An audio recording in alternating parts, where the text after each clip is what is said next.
सकाळचा नाश्ता असो किंवा संध्याकाळची भूक, एकच ठिकाण, ठाकरे हॉटेल.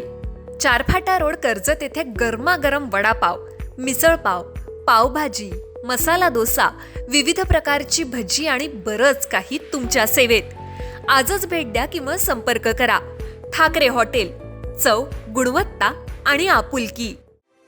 जमीन वादाच्या रागातून तक्रारदाराच्या दिशेनं पिस्तूलमधून गोळीबार करून जीवे मारण्याचा प्रयत्न करणाऱ्या आणि गेल्या 10 महिन्यांपासून फरार असलेल्या सराईत गुन्हेगाराला कर्जत पोलिसांच्या पथकानं पुणे येथून बेड्या ठोकल्यात.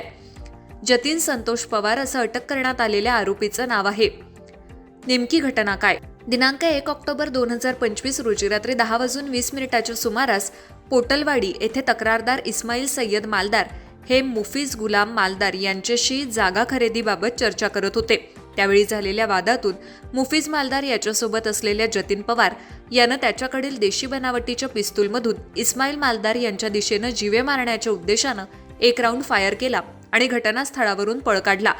या प्रकरणी कर्जत पोलीस ठाण्यात भारतीय न्याय संहिता आणि भारतीय हत्यार कायद्याअंतर्गत गुन्हा दाखल करण्यात आला होता.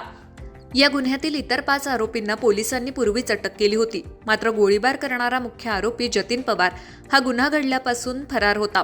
तो सराईत गुन्हेगार असल्यानं वेषांतर करून आणि राहत्या जागा बदलून पोलिसांना गुंगारा देत होता. कर्जत पोलिसांच्या गुन्हे प्रकटीकरण पथकाला गुप्त बातमीद्वारे माहिती मिळाली की आरोपी पुणे येथील कोंढवा भागात एका मित्राच्या घरी लपून बसलाय.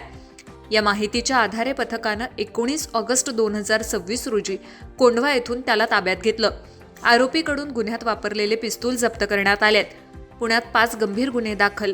अटक करण्यात आलेला आरोपी जतीन पवार हा सराईत गुन्हेगार असून त्याच्यावर पुण्यातील शिवाजीनगर, बिब्वेवाडी आणि फुरसुंगी पोलीस ठाण्यात भारतीय शस्त्र अधिनियमन आणि NDPS कायद्याअंतर्गत एकूण 5 गंभीर गुन्हे नोंद आहेत. त्याला 24 ऑगस्ट 2026 पर्यंत पोलीस कोठडी सुनावण्यात आली आहे. ही यशस्वी कारवाई रायगड पोलीस अधीक्षक श्रीमती आचल दलाल, अप्पर पोलीस अधीक्षक अभिजित शिवथरे, उपविभागीय पोलीस अधिकारी श्री राहुल गायकवाड यांच्या मार्गदर्शनाखाली कर्जत पोलीस ठाण्याचे पोलीस निरीक्षक उमेश पाटील, सहाय्यक पोलीस निरीक्षक ममता लटपटे आणि गुन्हे प्रकटीकरण पथकाचे पोलीस अंमलदार केशव नागरगोजे, स्वप्नील येरुणकर, समीर भोईर, विठ्ठल घावस आणि बबन घुले यांच्या पथकानं केली आहे. कर्जत पोलीस स्टेशन अंतर्गत 1/10/2025 रोजी पोटलपाली या ठिकाणी एक अग्निशस्त्राचा वापर करून 307 जो की BNSS 109 कायद्याअंतर्गत एक गुन्हा दाखल झाला होता. त्या गुन्ह्यामध्ये आम्ही त्यावेळेस 5 आरोपी अटक केले होते. परंतु या गुन्ह्यामधला एक सराईत गुन्हेगार जो पोलिसांच्या तावडीत सापडत नव्हता, आम्ही गेल्या 10 महिन्यापासून त्याचा शोध घेत होतो. त्या आरोपीचं नाव आहे जतीन पवार.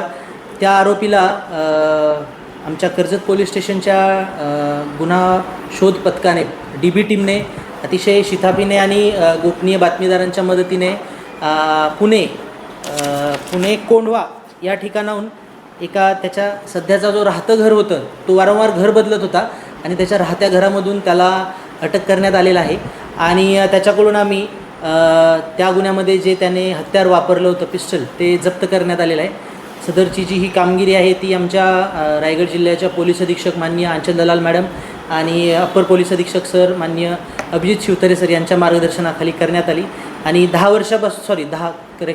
10 महिन्यापासून जो आरोपी फरार होता, त्या आरोपीला अटक करण्यामध्ये रायगड पोलीस यशस्वी झालेले आहेत. थँक्यू. ज्ञानेश्वर बागडे, विकासनामा, कर्जत. तुमच्या जाहिरातीसाठी एक संधी मोठ्या प्रेक्षकांपर्यंत पोहोचवा. व्यवसाय असो किंवा इव्हेंट, विकासनामा सोबत जाहिरात करा. स्क्रीनवरील नंबरवर आजच संपर्क करा. विकासनामा. तुमचा आवाज, तुमची जाहिरात. तसंच विकासनामाला सबस्क्राईब करा आणि अपडेटेड रहा.